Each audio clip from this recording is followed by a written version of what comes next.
Sako-sakong shabu na palutang-lutang sa karagatan ng Pangasinan at Ilocos Sur, umabot na sa 1 tonelada.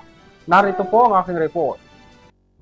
Sa halos 1 toneladang shabu ang nasa kamay ng mga otoridad sa tulong ng mga lokal na mangingisda sa Pangasinan at Ilocos Sur. Base sa joint operations ng Philippine Coast Guard, Philippine Drug Enforcement Unit at Philippine National Police, posibleng patuloy pa ang paglutang ng mga sako-sakong droga sa naturang mga karagatan.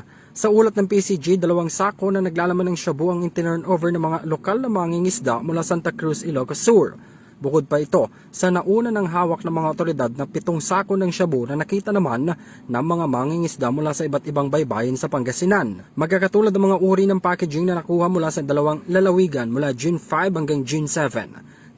Tinatayang nagkakahalaga ng halos sa 3.9 billion pesos sa mga na-recover na droga mula sa coastal barangays ng Dakap Sur, Bani, Boboy, Agno, Luciente 1, Balingasay, Poblasyon, Bolinaw. Patuloy ang Maritime Patrol at aerial surveillance ng mga otoridad sa rehiyon para makumpleto ang recovery operations sa mga naturang baybayin. Pinuri naman ng mga otoridad ang pagiging vigilante at kooperasyon ng mga fishing community na patuloy sa pagre-report sa mga posibleng maritime drug trafficking threat.